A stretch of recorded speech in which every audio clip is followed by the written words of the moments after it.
Je suis étudiante et entrepreneuse. Alors, est-ce qu'on peut créer sa boîte ou son association pendant ses études? Comment réussir à gérer tout ça de front? Est-ce que c'est difficile d'entreprendre? Quelle est mon expérience? Je vous dis tout sur le sujet dans cette vidéo. Alors, tout d'abord, il faut savoir que je ne connaissais rien à l'entrepreneuriat. J'ai l'impression que je suis un petit peu devenue entrepreneuse par accident, c'était pas du tout dans mes projets d'avenir. Je sais qu'il y a un peu une hype autour de l'entrepreneuriat parce que c'est un milieu qui peut sembler assez stylé, l'univers startup, etc.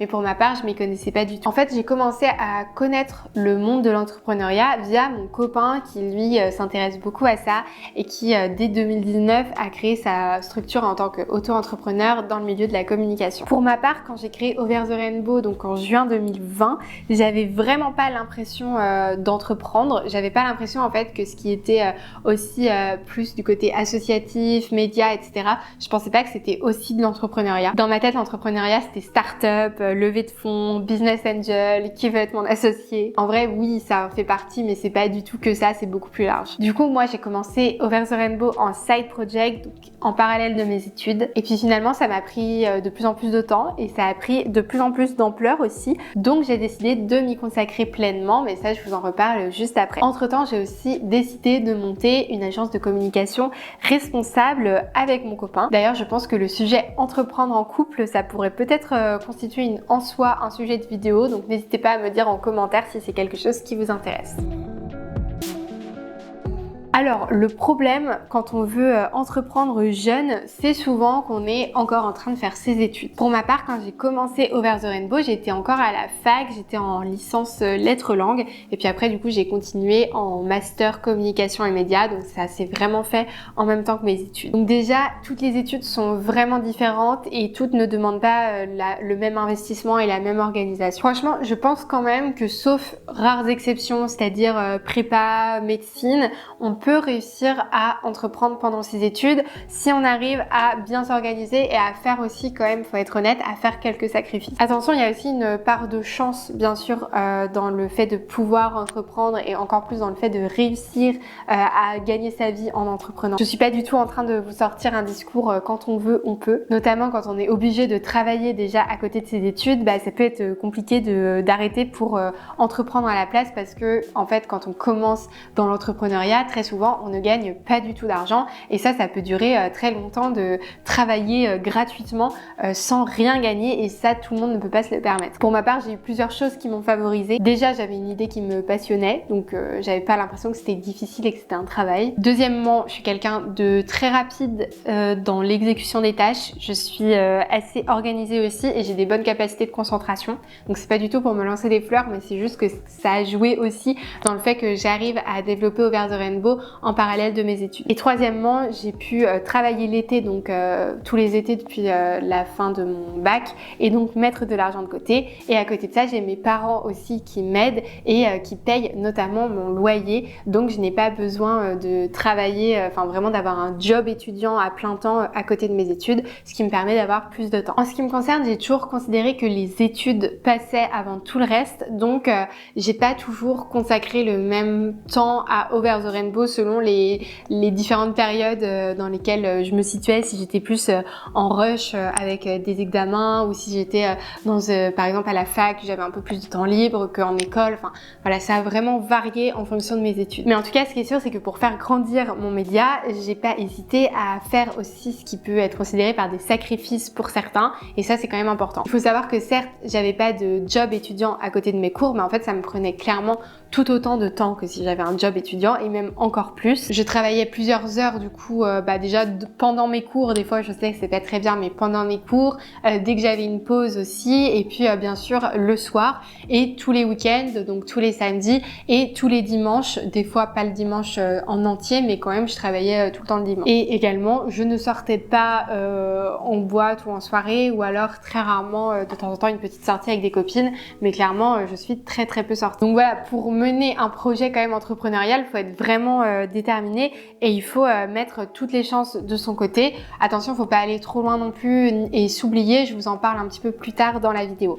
Après ça, c'est mon expérience et je veux pas du tout dire j'ai gâché ma vie pour entreprendre, parce que pas du tout. Pour moi, justement, c'était ce qui peut être considéré par certains comme des sacrifices, mais moi, je l'ai jamais mal vécu parce que c'était pour faire quelque chose qui me passionnait et pour lequel je voyais un sens. Donc pour moi, ça restait quelque chose de positif, et même si j'ai souvent été et je suis encore fatiguée, je sais que c'est quelque chose qui en vaut la peine.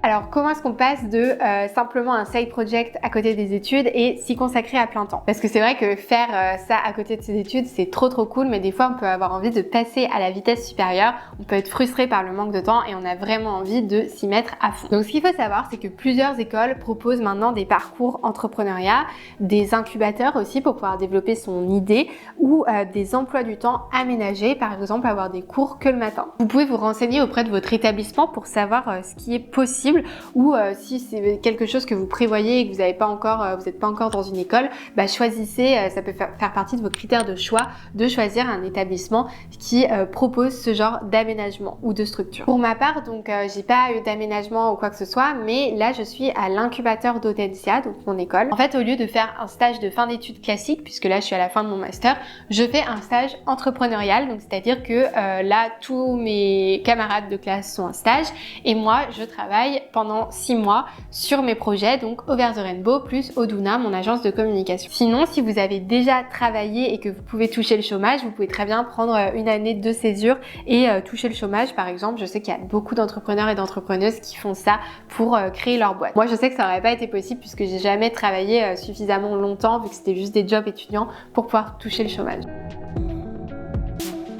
Sachez en tout cas que l'entrepreneuriat, c'est quelque chose d'assez valorisé en France. Peut-être un peu trop des fois parce qu'on montre beaucoup les success stories sans montrer toutes les difficultés qu'il y a à côté, mais bon, ça c'est un autre sujet. Mais pour le coup, l'avantage c'est qu'il y a beaucoup d'aides et de structures pour t'accompagner si tu veux entreprendre. Pour les étudiants, il y a notamment les pépites. Donc pépites, c'est des structures locales qui sont implantées dans les universités, écoles d'ingénieurs, mais en fait tu peux y avoir accès à partir du moment où tu es étudiant. Leur mission, c'est du coup d'accompagner les étudiants et étudiantes dans leurs projets d'entreprise en leur offrant un accompagnement personnalisé et des services comme des ateliers autour de l'entrepreneuriat, des sessions de formation, mais aussi un accompagnement individuel. On peut aussi bénéficier de mise en contact avec des investisseurs, de programmes de financement, de bourses. Enfin bref, c'est vraiment quelque chose de super complet, donc n'hésitez pas à vous renseigner de ce côté-là, c'est une super ressource et c'est partout en France. Soyez aussi attentifs et attentives aux événements qui sont organisés par votre école ou votre ville. Il y a souvent des appels à projets ou des concours de pitch par exemple, donc ça peut être cool pour essayer de tester un petit peu votre idée, d'en faire parler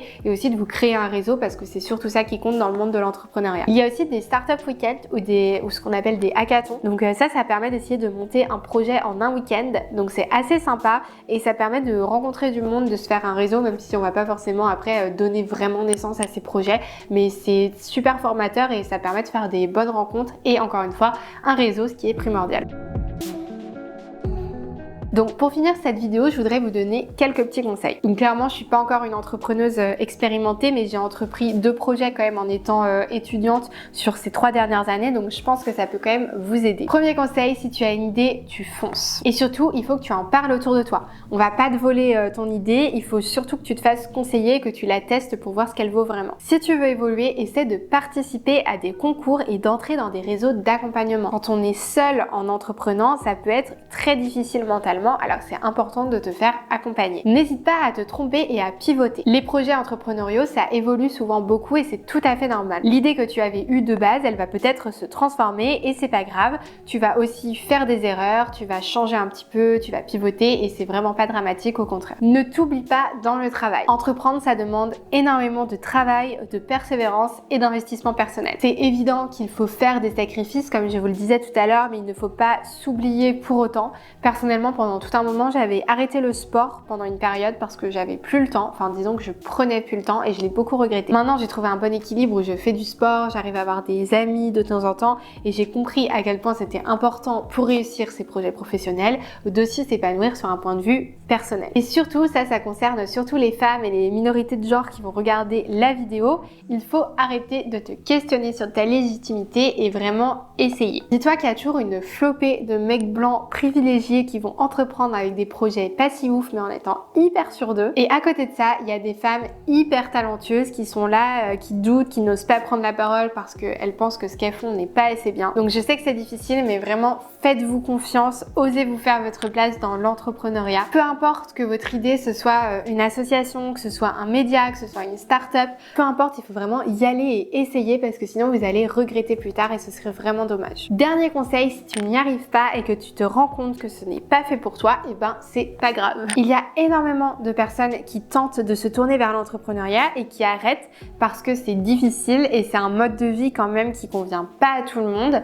C'est un mode de vie où tu vas être tout le temps dans ton travail. C'est beaucoup plus difficile de couper entre la vie pro et la vie perso. Donc clairement, c'est pas fait pour tout le monde et c'est ok. Entreprendre, ça vaut pas plus ou moins que d'avoir un boulot classique en CDI. Et si tu arrêtes, ce n'est pas un échec parce que tu auras appris beaucoup de choses qui vont te servir dans plein de domaines. Voilà pour cette vidéo. J'espère que ça vous a plu. Vous êtes toujours assez nombreux et nombreuses à me poser des questions sur le sujet, donc j'espère que ça vous a apporté quand même quelques réponses. Si vous avez d'autres questions ou si vous avez envie que je parle de d'autres choses que j'ai évoquées un petit peu rapidement dans cette vidéo, vous me dites ça en commentaire et puis je ferai des vidéos sur le sujet. Si vous avez aimé, pensez bien sûr à laisser un petit pouce bleu et à vous abonner à ma chaîne YouTube. Je sors une vidéo tous les dimanches. Vous pouvez aussi me rejoindre sur mon Instagram Over the Rainbow pour suivre les actualités féministes et LGBTQ+.